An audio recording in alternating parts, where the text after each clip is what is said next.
Hey, welcome to Mikey's casual surgical knot tying video for the average medical student looking for some really basic fundamentals or maybe to just tie up some loose ends. Pardon the pun, I just needed something to rope you in. Anyways, moving on.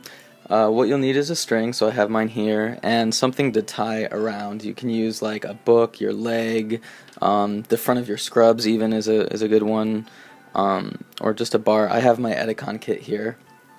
And what I'm going to do is keep the white strand in my left hand and the pink one in my right hand, just so you can follow along. And the first knot we're going to learn, the main knot for surgery, is going to be a square knot. So just to show you what a square knot looks like, I'm going to make a loop with this white end here, and that's, in nautical terms, we call it a bite. So with the pink end, I'm going to come through the bite towards me, around, just like that, and then back the way that I came. So you should have something that looks like this. Two loops around the other side of the strand, coming out the same end of the loop. Here's one loop, and both of these ends come out on the same side.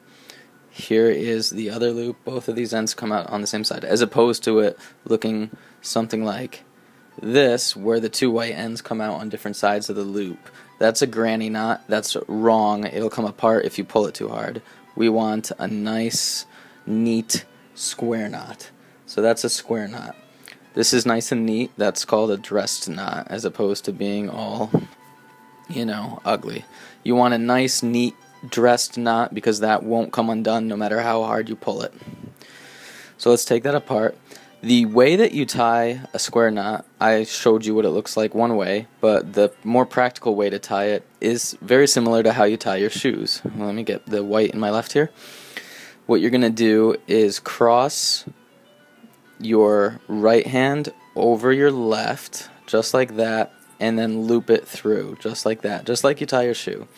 And then that's called your first throw. For the second throw, you're going to cross your left over the right. You'll notice that the pink strand goes on top both times. So you can think of it as right over left, left over right, or you can think of it as pink strand on top, pink strand on top. Either one, just as long as you alternate which hand throws on top. And there's a nice square knot. Now the reason it's important to alternate which hand throws on top is because if I throw right over left and then I throw right over left again, come through and go like that, that's not a square knot. This is a granny knot. So you'll see it's just like I showed you before, where the pink will come out of different ends of the white loop, and the same thing on the other side. If you pull on this, it's just going to come apart. So what we need to do is make sure that we go right over left, throw, left over right, throw. Nice square knot. You can do left over right and then right over left. It doesn't matter which side you start with. I generally start with my right. So that's how you tie a square knot. Not too hard. Give it some practice, and then you can move on to trying to tie around something. It's very, very similar. So what I'm going to do is just pass it through my wound. This is my Edicon wound. You should always have yourself positioned so that the wound is vertical. You don't want it to be sideways like this and try and suture like this. Sometimes you have to, but if you can manage, it's much easier to have it vertical, start away from you, and work towards you. Arms nice down by your side so you have plenty of room, relaxed, flexed, and now we'll tie. So the way that you're going to tie a surgical knot is you're going to hold it like a motorcycle. We're still tying a square knot, but now we're going to hold it a little differently so we can tie it faster, a little more fluid. So hold it like a motorcycle, just like that. You'll notice I have the strand under my bar, and then I crossed once like that, with the pink closer to me and the white farther away. That's just going to make it easier later. You don't need to start this way, but I'll explain why I do that. So you go from your motorcycle grip to like that, a gun. And you take the pink strand, cross it over the white strand, just like that. This is the right over left throw. make a bird's beak, just like that. Pinch your index and thumb together, and the bird goes into the hole. Bird grabs the worm and pulls the worm out of the hole, just like that. And now pull apart. Nice and flat, keep some tension all the time. See how I'm not down here like this? Keep tension. I'm trying to stay in the frame, so I'm choking up a bit, but tension. So we did one throw like that. Now we do the next throw. Instead of a gun, it's your thumb. I don't have a metaphor, I'm sorry. I don't know. Thumbs up. Gun, thumb. So we were here, now we put it behind our thumb.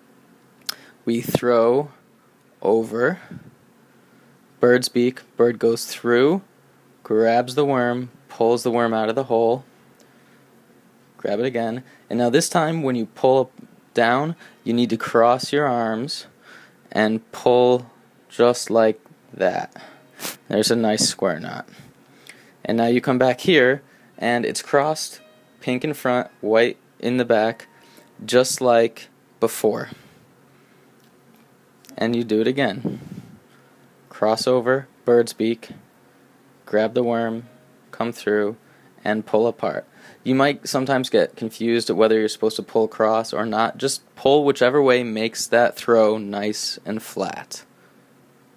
And there's another square knot. And now I'm going over my thumb. Come over, bird's beak, through the hole. See? That's all you do. Grab the worm, through, and now throw. See how I'm going to run into some trouble? I've got to cross my arms and pull apart just like that.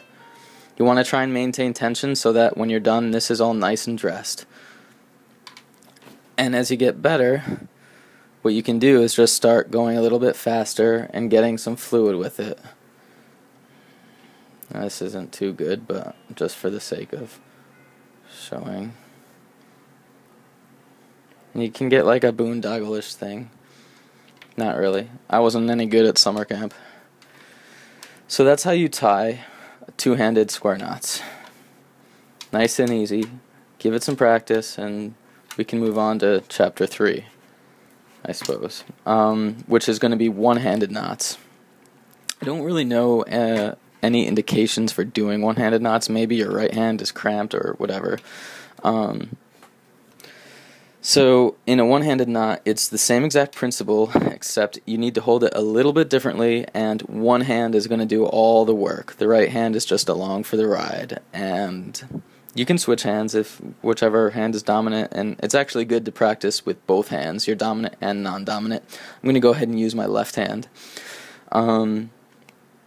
So, motorcycle grip, gun, but we're going to do something a little differently for the one-handed knot. I need a little bit of slack here. So I grab this the strand between my middle finger and thumb, just like this. And now I'm going to throw right over left. This is the tricky part. Hug the pink strand with your index finger, just like that. And now come up and hook that white strand that you're holding between your middle finger and thumb on the nail, just like that. Hook it. And now you can pull it back through just like that. I'll show you again, but before I do that, I'm going to show you the other throw. So now you have to hold it like this. You can go from a motorcycle to here if you want. Same thing, but I like to go like that so that the slack is out of my way. So, motorcycle here, and now here's what you do. Instead of throwing over, you're coming back just like we did before, and now instead of my index finger doing that tricky part, my middle finger is going to do it. I'm going to hug that pink strand, and hook the white strand with my nail, just like that. And then pull it through the loop, just like, trying to twist it to show you, just like that. I'm losing all of my tension because I'm trying to demonstrate, but that's okay. And there is a square knot. So let's do it again. Back to neutral.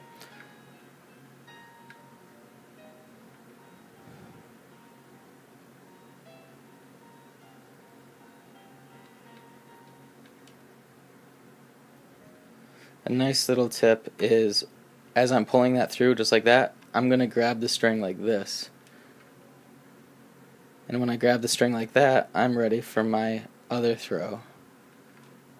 That might have been a little bit fast, I'm sorry. Let's do it again. You're holding it, ready. Cross over, hook, and pull it through. And now as I'm pulling it through, I'm going to grab it for the next throw. So now I've got it here. Over, hook, so hook, and then pull it right through there. Alright, and that's how you tie one-handed knots. So that's the end of that chapter. I forget what we're on. Now on to chapter 4. Instruments. If you're going to go into a burning building, you need an axe. If you're going to go into the deep sea, you need goggles. If you're going to go into an OR, you need some instruments. Otherwise, you don't have hands. So how can you hold these? Let me just grab one of these here. Here's some needle drivers. They lock. You pull this towards your palm and push your thumb away from your palm to unlock them. Nice and easy. This is called gunning. Not a gunner. No. Gunning. You hold it without sticking your finger in the hole. It's a little bit faster. More freedom. If you are going to stick your finger in the hole, use your ring finger. None of this, because you have very little control over it. Put your ring finger in there, and you can control the tip of it with your index finger by resting it on your index finger. Right? So that's what you do, and you can still do that even without any fingers in the second hole. So those are your needle drivers, and you can practice twirling them like this, because that'll help you with some speed instead of resetting the needle, which I'll show you now. So this is a set needle. Never touch the needle. I happen to have it preset. Oh, how convenient.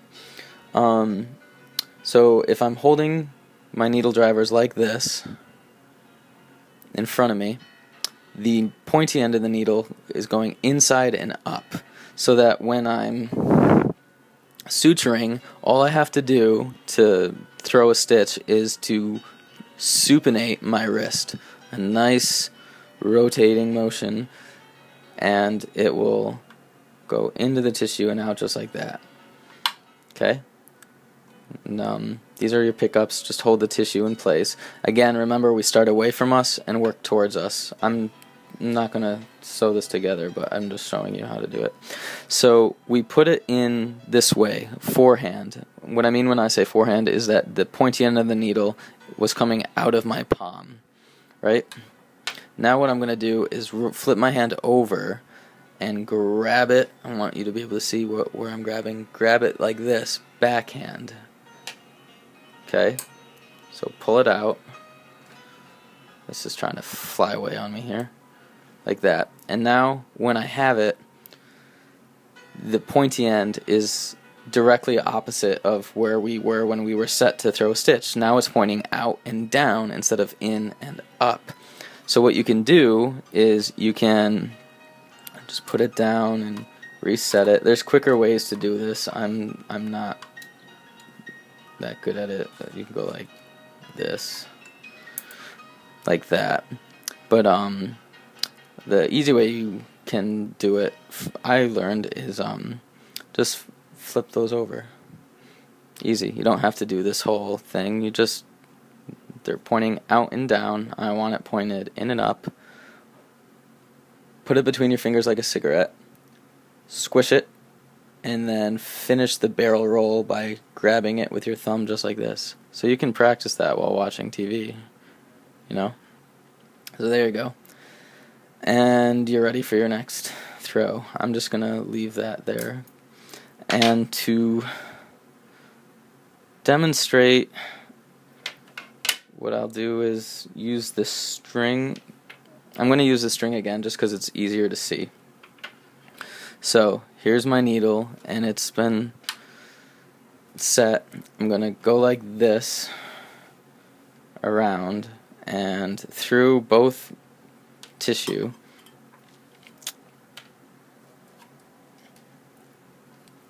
And now we're here. This is the needle, and we're here. Set the needle down, and you're going to do an instrument tie, which is a lot easier than it looks.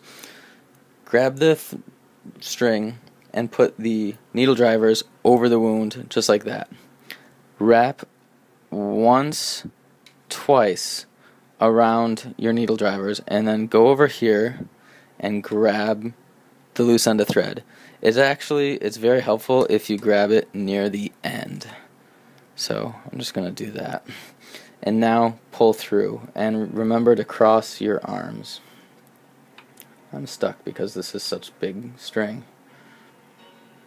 Okay, so cross your arms just like that. And there's one throw, however crude. Again, have the needle drivers over the wound. This time wrap it around only once, you don't need to do it twice. Grab the end of that and pull through. What we're doing is making an anchor. So you'll do that 3 times. Sometimes people say 4, whatever. And that's your anchor. So that's how you make an anchor. And then what you could do is just stitch around and around and around like a one running stitch until you get to the end, and then you'll tie it off. So there's our running stitch. Now, if I'm about to throw my last stitch and I want to tie it off, I'm not going to throw it all the way through. I'm going to go here, pull it through the tissue, and leave this tail here. Instead of pulling it all the way through the tissue, making sure I leave a tail here. And now I'm going to use this tail to tie it off by treating it just like one piece of suture or string and this end. So I'm basically going to take these two things and tie them in a square knot using the instrument ties that we just did. I'm using my hands just to make it a little easier for you to see, because there's no way this giant thread is going to instrument tie, maybe, but whatever. Just like that. So tie it off nice and neat, and then being a medical student, you'll probably cut the tail a lot. They'll pull it up and then you'll cut it. So you've been lied to your whole life. These scissors don't actually cut. No scissors do. They shear. It's different. So if you want to make a nice clean cut without having it just go like flimsy, oh, these are really sharp, never mind, I can't show you, but there's nothing more embarrassing than trying to cut and just not getting anything. So in order to make sure that you don't miss the cut, if you look at the axle here, it'll be a lot more effective if I pull down on this one and pull back on this one. So effectively what I'm trying to do is, if these are my scissors, if they're like this, I'm trying to squeeze the tips together as opposed to spread them apart. I want to squeeze them together. So if when I'm cutting, I push down with my thumb and pull up with my ring finger like that, I'm going to squeeze that cutting tip together, and that's how you'll get a nice sharp cut every time. So let's see. That's a pretty standard start. When I said you go here, throw, that's a running stitch. You don't typically do those because if one of them fails, if I were to cut it, then the whole thing falls apart. Normally what you do is what is called interrupted stitches, where you'll do a throw, tie it, cut it, a throw, tie it, cut it, a throw, tie it, cut it, here, here, here, here, and that way if one of them breaks, all the others are still intact. That's pretty basic. There's a lot more that I don't know yet when it comes to suturing and tying knots. But this is a pretty solid start, I think. So just as long as I still have this thread here, and I already showed you once how to do it. That's going to fall out. We can tie this up. So my needle's set. I'm going to go through the other edge of the wound and up. I'm going to backhand and pull through, pull it together just like that. How pretty. Okay, probably should have given myself more room, but that's okay.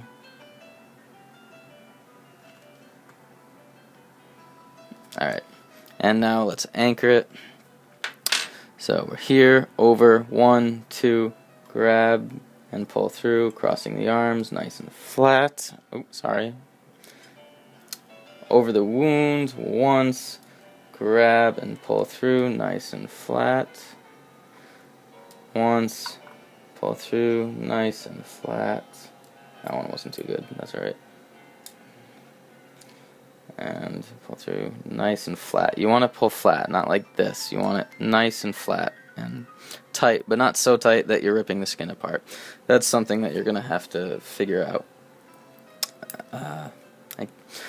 And then, what do you do? Up here, both side. There you go, there's one stitch. And then you do it again and again and again and again. Alright. It's time for bed. That's a long video. Congrats if you made it this far. You win nothing. Thanks for watching. I hope it was helpful. Have a nice day.